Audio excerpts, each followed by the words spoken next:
yang melandasi setiap tingkah laku kita dan membentuk karakter kita sebagai seorang ASN yang karakter itu. Nah, kalau kita melihat perkembangan pada saat ini, tentu saudara-saudara sebagai dosen pasti tidak asing lagi dengan isu tentang revolusi industri ya, 4.0. Nah, ini yang sering kali kita sampaikan, apakah benar kita itu berada dalam revolusi industri 4.0? Apakah kita pernah mengalami revolusi industri 1.0? Apakah kita mengalami revolusi industri 2.0? Rasanya kita tidak pernah mengalami. Tetapi kalau kita lihat bahwa berlangsungnya revolusi industri 4.0 itu yang saat ini kita alami ini merupakan bagian dari dampak revolusi industri dari kecenderungan global itu sendiri. Nah, dalam tatanan dunia global itu, maka dampak revolusi industri itu akan merubah semua sisi kehidupan kita, baik dalam sendi-sendi kehidupan bidang kebudayaan, peradaban kita, kemasyarakatan, bahkan termasuk di dalamnya adalah pendidikan. Nah, semakin tegasnya perubahan peradaban masyarakat itu akan semakin memperlihatkan adanya fenomena pada abad kreatif yang menempatkan informasi, pengetahuan, kreativitas, inovasi, dan jejaring sebagai sumber daya strategis bagi individu, masyarakat, korporasi, dan negara. Nah, kalau boleh saya sampaikan, saudara melihat bagaimana tren dunia pada tahun 2045 itu menunjukkan bagaimana kita akan mengalami banyak perubahan, baik dalam sisi perubahan-perubahan di bidang lingkungan, ya, perubahan demografi maupun perubahan di dalam seluruh tatanan politik, ekonomi, dan juga perubahan di lingkup sumber daya alam dan sebagainya. Jadi megatrend itu mengharuskan kita untuk menyiapkan sumber daya manusia yang unggul, berkarakter, agar supaya kita tidak terlibas oleh perubahan itu sendiri.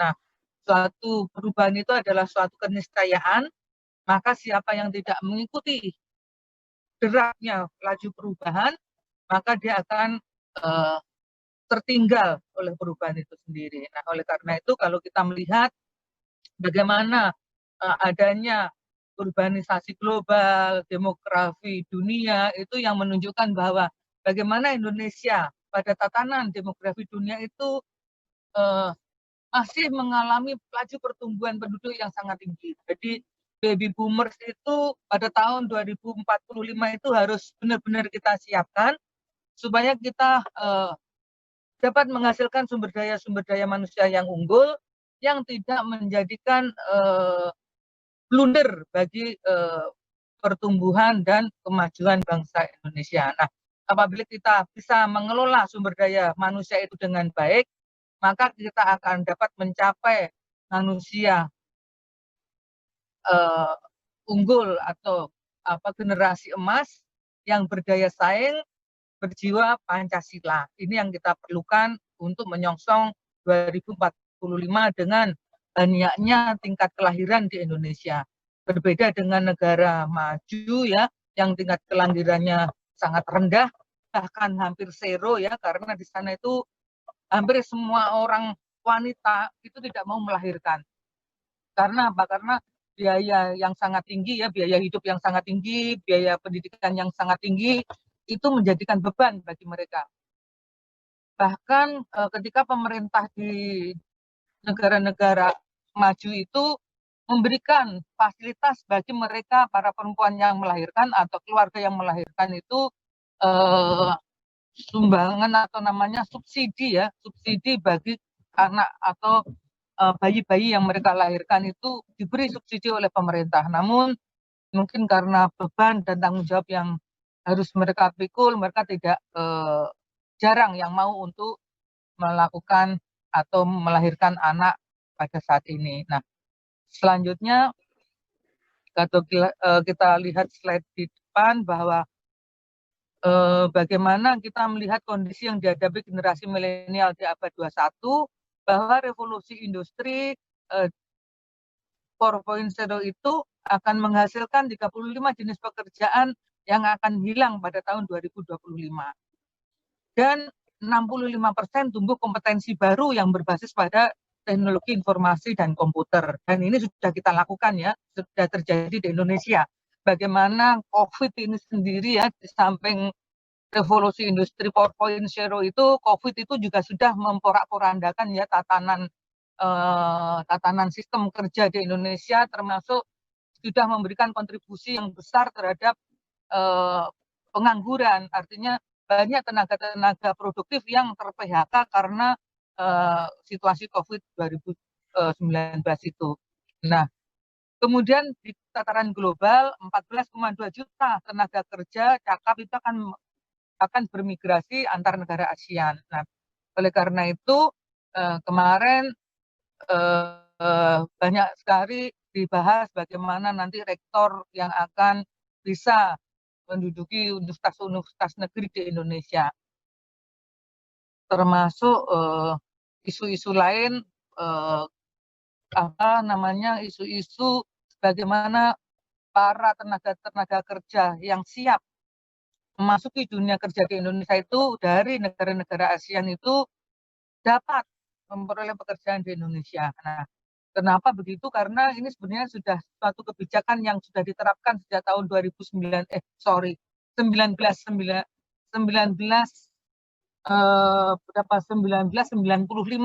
Jadi kebijakan ini tuh sebenarnya sudah ditandatangani oleh Presiden kita di tahun 1995.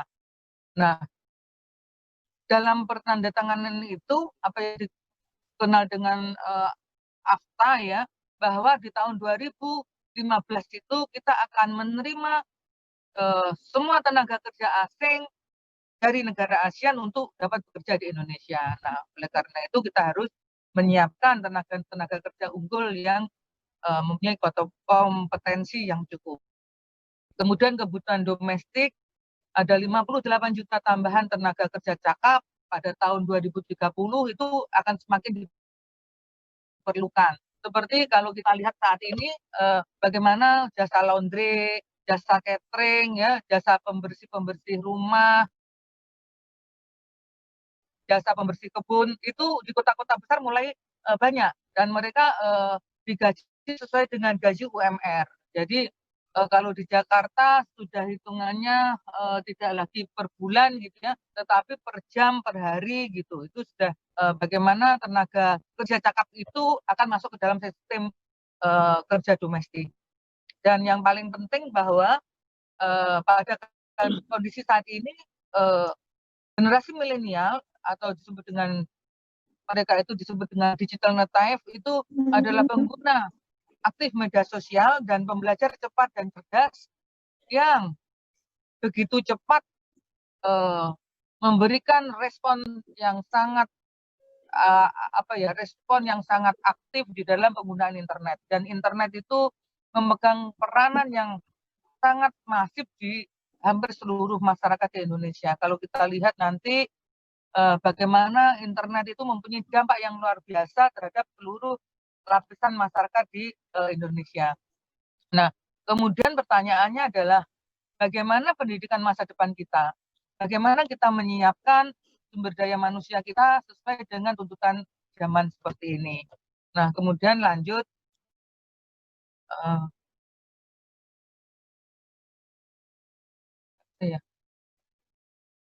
Lanjut Mbak ini. Nah, ini adalah data yang dapat saya temukan terkait dengan internet tadi. Jadi 64%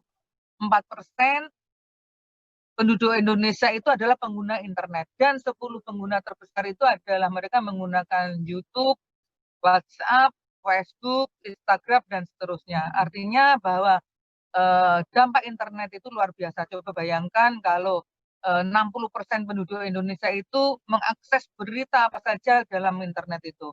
Nah, hal-hal yang mungkin tidak dapat kita bendung adalah bagaimana mereka dapat mengakses informasi itu yang dengan cepat berada di genggaman tangan mereka. Oleh karena itu, maka perlulah kita memberikan penguatan karakter agar supaya mereka bisa memfilter apa saja yang tidak seharusnya sampai di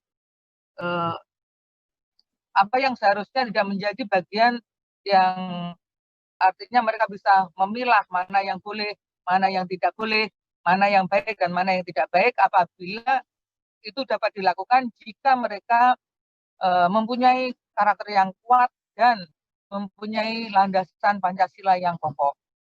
Lanjut. Nah, di slide ini saudara dapat melihat bagaimana impact dari digital transformasi, bahwa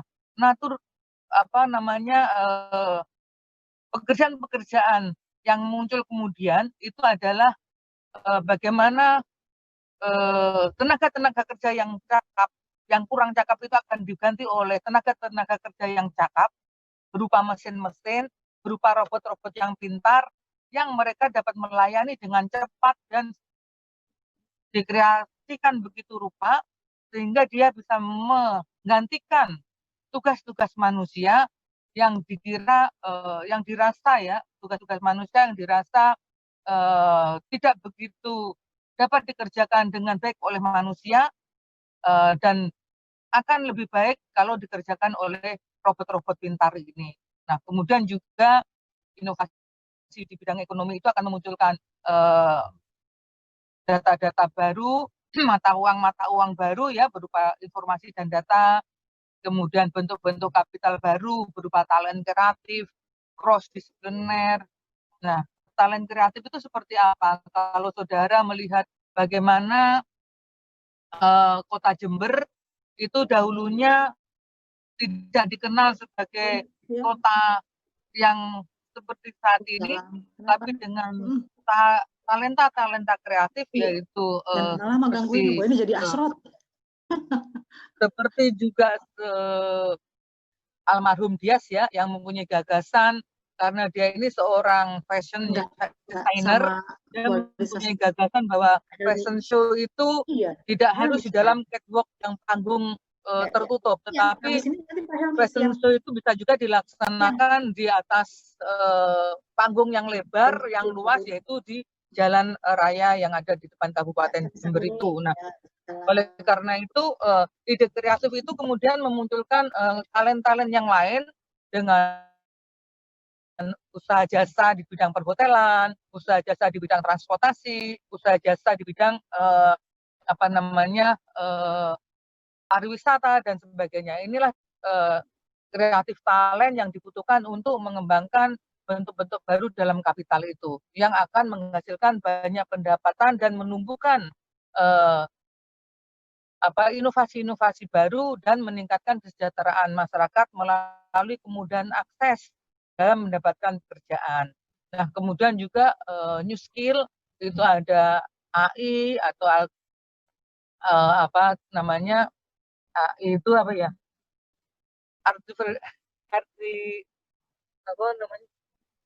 Artificial intelligence gitu ya. Ini karena di dalam, dengar nggak saudara-saudara, karena saya masih di atas jalan tol nih ya. Ada data statistik, ada 3G dan sebagainya, dan juga new manufacturing, yaitu produksi massal dan sebagainya. Nah, di samping itu juga bagaimana empowering atau pemberdayaan individual itu sebagai manusia-manusia pembelajar seumur hidup yang dapat mengakses dengan mudah ya pengetahuan melalui internet untuk keperluan penambahan pengetahuan mereka, untuk keperluan pekerjaan mereka dan sebagainya. Oleh karena itu, dampak informasi digital itu sangat luar biasa. Nah, selanjutnya next. Nah, ini bahwa pembangunan kita itu pembangunan SDM itu sebagai fondasi untuk pembangunan nasional. Nah, pembangunan SDM yang baik itu emas, sebagaimana saya yang sampaikan tadi, untuk menyiapkan SDM unggul, berdaya saing, dan berjiwa Pancasila tadi. Nah, itu melalui apa? Melalui restorasi pendidikan, reformasi sekolah, dengan memperkuat kampus Merdeka dan Merdeka Belajar. Next. Nah, visi pendidikan Indonesia tahun 2035 yaitu membangun manusia Indonesia menjadi pembelajar seumur hidup yang unggul, terus berkembang, sejahtera, dan berakhlak mulia dengan menumbuhkan nilai-nilai budaya Indonesia dan Pancasila. Nah, visi ini dapat kita wujudkan bila kita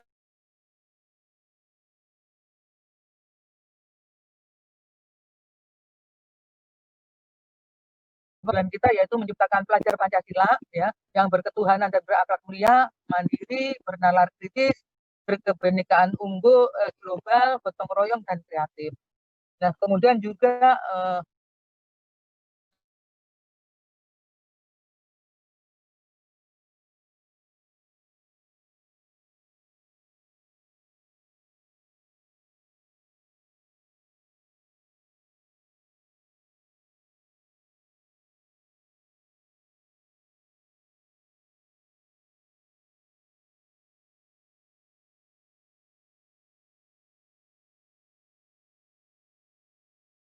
belakang bagus yang kerja PNS, yang profesional dan berkarakter.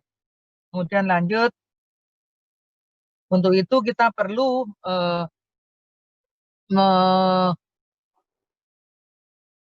menghasilkan ya. Jadi dari mata kuliah ini kita ingin memberikan pengertian tentang kode etik kepada pegawai, kemudian menjelaskan sanksi pelanggaran kode etik itu bagaimana, apa sanksinya kalau pelanggaran dilakukan, bagaimana dia boleh melakukan sesuatu sesuai dengan ketentuan kementerian, dan apa yang tidak boleh dilakukan itu akan diatur dengan jelas dalam kode etik itu. Dan juga mengimplementasikan tata nilai pegawai pendidikan dan kebudayaan. Kemudian juga mengimplementasikan kode etik pegawai Kementerian Pendidikan dan Kebudayaan. Nah, lanjut.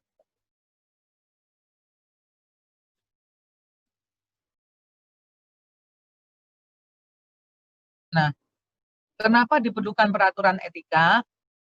Nah, kita perlu aturan etika itu karena pertama, dia akan memberikan kecenderungan untuk meredam kepentingan-kepentingan pribadi kita. Etika itu untuk apa? Etika itu adalah norma-norma ya, norma-norma yang tertulis yang mengenai tentang sesuatu menjadi pedoman tingkah laku kita, segala sesuatu yang menjadi tuntunan perilaku kita untuk menentukan apa yang benar dan yang salah, baik dan buruk, atau untuk memberikan perilaku etis yang menimbulkan efek reputasi. Oleh karena itu, etika ini harus sangat dijaga, dan tentu kita harus mematuhi semua etika yang ada di Kementerian Pendidikan dan Kebudayaan. Lanjut. Nah, ini adalah gambaran masa lalu birokrasi kita. Bagaimana birokrasi masa lalu itu ketika banyak orang melanggar etika ya, karena birokrasi pada saat itu begitu gemuk ya, begitu rigid, begitu hierarkis gitu ya, dan kaku, sehingga banyak oknum-oknum tertentu itu menjadi atau menyalahgunakan ketentuan-ketentuan itu. Bahkan mereka banyak melakukan apa ya, penyimpangan-penyimpangan. Jadi kalau harusnya segala sesuatu itu dilakukan belakang, pintu depan gitu ya, karena pengen mendapat pelayanan yang cepat, maka banyak orang yang memerlukan pelayanan itu mencari jalan pintas dengan melakukan memasuki pintu belakang supaya mereka mendapatkan pelayanan yang cepat. Nah, sekarang cara-cara seperti ini sudah mulai dihapus dengan adanya Undang-Undang ASN nomor 5 tahun 2014. Jadi semua pelayanan itu satu pintu, dan adanya reformasi birokrasi ya, birokrasi yang dulunya susah gitu ya, kaku, rigid dan sebagainya itu pada saat ini menjadi birokrasi yang lentur, yang gampang untuk menyesuaikan keadaan. Nah, ini kalau saudara lihat bagaimana apa sih etika itu dan apa sih etiket itu ya. Kalau lihat sebagai definisi, etika itu terbatas pada cara dilakukannya suatu perbuatan, etika memberi norma tentang perbuatan itu sendiri ketika menyangkut masalah apakah sesuatu perbuatan itu boleh dilakukan atau tidak. Nah, etika yang menyangkut suatu perbuatan yang harus dilakukan manusia itu berbeda dengan etiket ya. Kalau etiket itu adalah kebiasaan yang dilakukan oleh manusia, eh, sesuatu yang menurut manusia atau menurut orang-orang di sekitar lingkungan kita itu adalah sesuatu yang baik gitu ya. Contohnya kalau di sini kita menggunakan contoh bagaimana kita menggunakan tangan kanan, eh, dan kadang-kadang kita kalau ada orang menggunakan tangan kiri untuk menyampaikan sesuatu itu dianggap melanggar etiket gitu ya. Sesuatu hal yang dianggap biasa dan tidak biasa kalau etiket itu. Tetapi kalau etika itu adalah sesuatu yang diperbolehkan, sesuatu yang boleh atau tidak boleh, yang diatur secara tertulis. Jadi etika itu memberikan eh, sanksi yang jelas terhadap siapa yang melanggarnya. Lanjut, terus, terus. Nah, ini mungkin gambaran kalau dulu PNS itu dicitrakan seperti ini, mereka yang tidak punya pelayanan yang bagus, yang tidak responsif ya, yang tidak bisa memberikan jawaban-jawaban solusi yang cepat pada pelayanan masyarakat, bahkan kalau kita kadang datang ke suatu kantor pemerintahan gitu ya, ada yang tidur, ada yang baca koran gitu ya. Tapi sekarang sudah tidak seperti ini lagi karena kita punya Undang-Undang ASN tahun 2014 dan peraturan pemerintah tahun 2017 yang mengatur semua ini. Jadi PNS sekarang tidak lagi bisa seenaknya saja seperti ini. Nah, lanjut. Nah, ini tadi sudah saya jelaskan terkait dengan etika. Sebenarnya norma-norma yang mengatur seseorang itu apa yang saudara mungkin juga pahami dengan terkait dengan etika profesi ya. Etika profesi itu yang melingkupi suatu organisasi atau yang mengatur dan mengukur profesionalisme seseorang, yaitu bagaimana etika kedokteran, etika dosen, etika jurnalistik, etika hukum, etika masyarakat antropologi misalkan ya, etika masyarakat sejarawan itu mempunyai etik-etiknya sendiri yang mengatur mereka, menuntut mereka mengikuti etika-etika yang sudah ditentukan dalam aturan-aturan yang tertulis itu. Nah, lanjut, lanjut.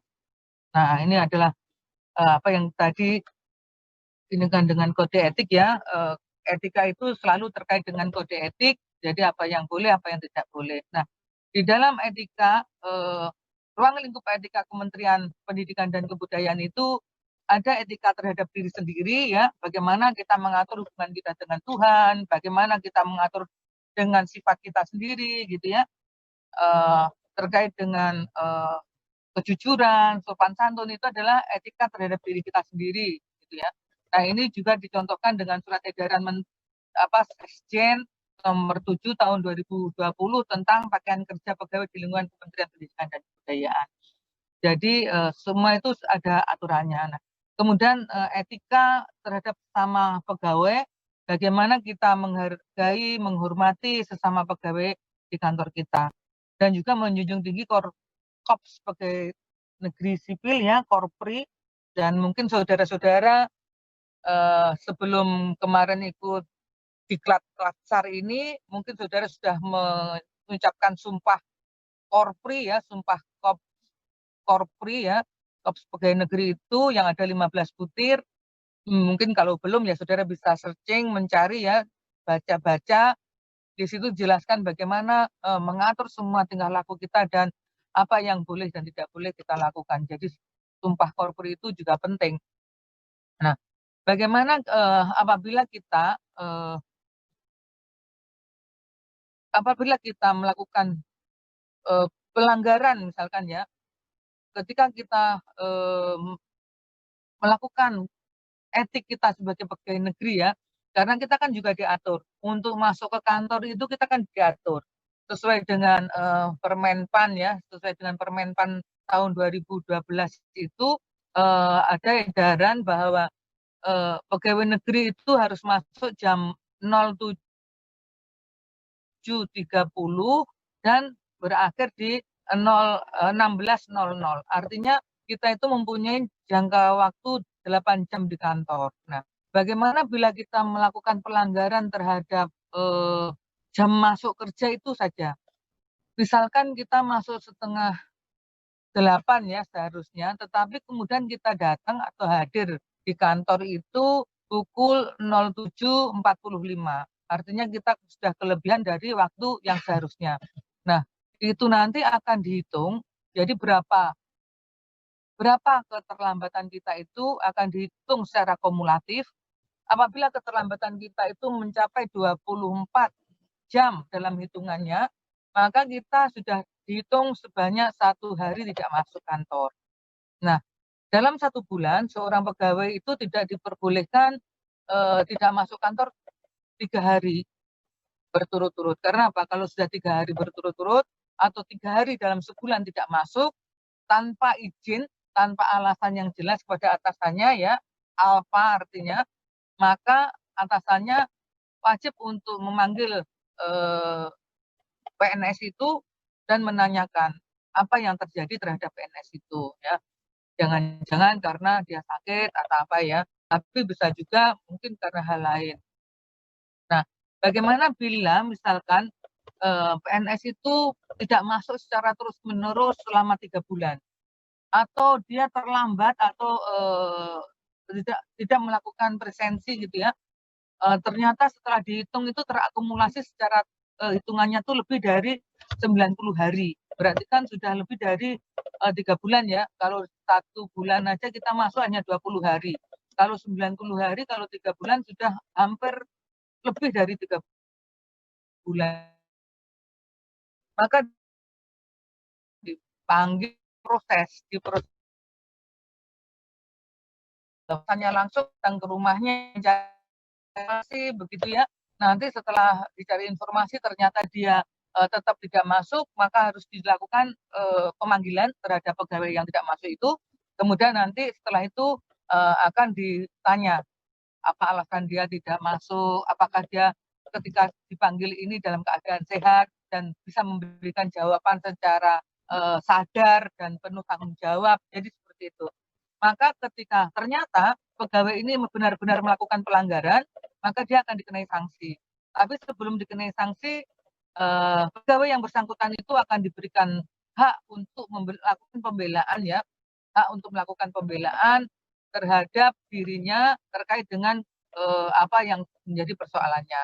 Nah, nanti ada dibentuk majelis kode etik ya, yang terdiri dari ketua, sekretaris, dan sekurang-kurangnya 3 orang anggota yang akan melakukan pemeriksaan terhadap pegawai yang melanggar peraturan ini. Nah, nanti ketika sudah melakukan pembelaan, ternyata di dalam musyawarah para majelis kode etik ini ditemukan pelanggaran-pelanggaran, maka pegawai yang bersangkutan akan dikenai sanksi hukuman sesuai dengan pelanggaran yang dilakukan. Nah, bila pelanggarannya itu berat, ya, maka dia akan dijatuhi hukuman pidana. Tetapi kalau pelanggaran itu ringan, misalkan dia masih bisa ditoleransi hanya sebatas pelanggaran administrasi gitu ya, maka akan diminta teguran tertulis atau lisan gitu ya. Kalau teguran lisan, maka dia harus ditegur oleh atasannya untuk teguran lisan ya, secara tertulis juga teguran tertulis itu juga kadang-kadang dilakukan ketika pegawai itu secara administrasi melakukan kesalahan yang dapat menjadikan dia dijatuhi hukuman. Nah, kadang pula kalau hukumannya itu agak berat, seorang pegawai itu bisa diturunkan pangkatnya 1 tingkat lebih rendah dari pangkat yang sekarang dimilikinya.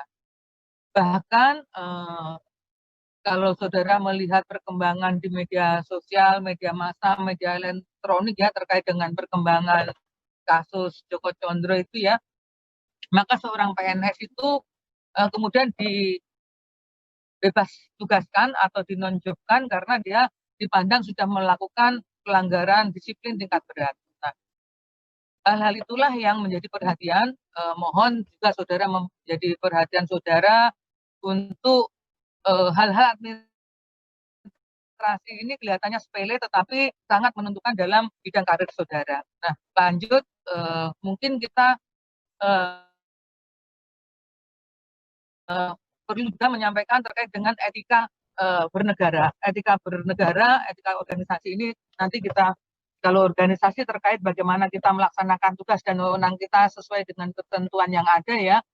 Jadi di dalam etika organisasi kita itu punya tugas, peran, tugas dan rincian tugas kita sesuai dengan Permendikbud ya, Permendikbud tahun 2019 nomor 45 yang mengatur rintuk itu rincian tugas seorang pegawai. Nah, oleh karena itu bila kita menyalahi kewenangan itu seperti apa? Misalkan kita diundang untuk menjadi seorang narasumber di salah satu pemerintah atau instansi pemerintahan atau swasta lainnya. Nah, seharusnya kita melakukan tugas itu dengan mohon izin kepada atasan kita, meminta surat tugas dan sebagainya. Ternyata karena buru-buru gitu ya, kadang-kadang karena buru-buru dan rasanya tidak sempat, akhirnya saudara berangkat dengan membawa surat tugas tetapi saudara tanda tangani sendiri. Nah, hal-hal seperti ini adalah suatu pelanggaran kewenangan. Suatu pelanggaran kewenangan itu juga suatu pelanggaran kode etik dalam berorganisasi. Artinya ada ada pelanggaran etika di dalam berorganisasi karena saudara tidak diberikan atau tidak dilimpahkan kewenangan dari atasan saudara untuk menandatangani surat, saudara tanda tangani sendiri. Nah, di dalam aturan birokrasi ya, kalau kita menggunakan kop surat kementerian atau kop surat perguruan tinggi, maka yang berhak untuk menandatangani surat-surat itu adalah biasanya dekan gitu ya. Kalau nggak dekan ya PD1 atau PD2 atau manajemen pendidikan kalau kita perlu surat penelitian, riset dan sebagainya ya. Nah, bukan kita sendiri yang bertanda tangan di situ. Kalau kita melakukan itu dan menandatangani sendiri atas nama kalau kita menjabat dalam tataran itu sih itu memang sudah dan kewenangan kita, tetapi ketika kita tidak mempunyai kewenangan itu kemudian kita tanda tangani maka kita sudah melakukan pelanggaran. Nah, pelanggaran seperti ini bisa ringan, bisa berat. Jadi bisa kita dijatuhkan hukuman sesuai dengan etika dalam berorganisasi. Nah, lanjut. Ini etika dalam bermasyarakat, bahwa bagaimana kita harus saling menghormati sesama orang Indonesia ya dalam tatanan masyarakat Indonesia yang berlatarkan berbagai macam agama, budaya, adat istiadat, bahasa dan lainnya, maka kita harus saling menghormati perbedaan-perbedaan itu. Supaya apa? Supaya kita bisa menjaga keharmonisan dan tidak menjadi provokatif ya, karena kita seorang PNS yang menjadi pemersatu dan penjaga kesatuan negara Republik Indonesia. Lanjut. Nah, ini etika dalam bernegara ini yang mungkin saudara sering lupa bahwa kita itu punya segala sumber hukum yaitu Pancasila sebagai pedoman dalam tingkah laku dan perilaku kita, dan juga kita punya Undang-Undang Dasar 45 merupakan undang-undang yang tertinggi dari segala peraturan yang ada di Indonesia. Nah, kadang-kadang kita lupa bahwa kita mempunyai sumber dari sumber hukum ini.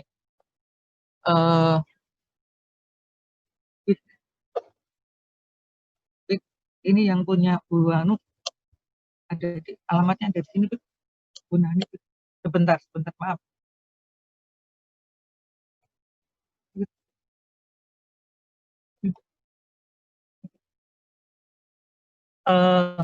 Jadi kita mempunyai lambang negara. Jadi lambang negara ini mohon saudara-saudara, karena saudara bagian besar adalah dosen ya, mohon lambang negara ini disosialisasikan kepada semua anak didik, orang di sekitar kita, bahwa kita itu mempunyai lambang negara. Yaitu apa sih lambang negara kita itu? Pancasila ya, burung Garuda, bendera merah putih ya, terus kemudian juga apa namanya, lagu kebangsaan Indonesia Raya. Oleh karena itu, kalau kita melakukan merendahkan Pancasila, merendahkan burung Garuda, bendera merah putih ya, lagu kebangsaan Indonesia Raya, dengan merendahkan harkatnya, martabatnya, melakukan pembakaran, melakukan pelecehan dan sebagainya, maka akan kena sanksi, karena kode etik ini sudah diatur dalam perundang-undangan pidana kita. Maka kita bisa dihukum secara pidana. Begitu juga kita mempunyai simbol-simbol negara. Siapakah simbol-simbol negara kita? Yaitu presiden dan wakil presiden. Oleh karena itu, kalau kita melakukan penghinaan presiden dan wakil presiden kita, siapapun presiden dan wakil presiden kita itu, bila kita melakukan penghinaan, pelecehan, merendahkan martabatnya, maka kita akan dikenakan juga sanksi pidana untuk perbuatan itu. Nah, hal-hal inilah yang harus diingat dan harus dijaga oleh seluruh rakyat Indonesia, oleh kita bagian dari negara Republik Indonesia, dan juga karena saudara adalah sebagai berperan dan berfungsi sebagai perekat dan pemersatu bangsa negara Republik Indonesia, maka sudah sewajarnya kalau saudara mensosialisasikan apa itu lambang negara, apa itu simbol negara, sehingga masyarakat tahu bahwa hal-hal seperti itu tidak boleh dilakukan. Nah, kemudian pengamalan Pancasila dan Undang-Undang Dasar 45 secara konsisten dan konsekuen ini juga penting. Karena apapun juga kita akan berperilaku, bertingkah laku berdasarkan Pancasila dan Undang-Undang Dasar 45. Nah, lanjut.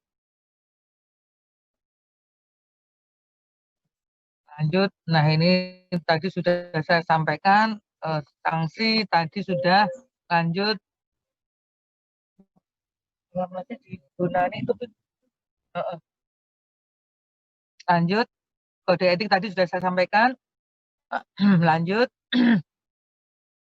Mungkin nah ini tata nilai Kementerian Pendidikan dan Kebudayaan yang harus saudara pahami, bahwa kita mempunyai 7 tata nilai. Yang pertama adalah integritas.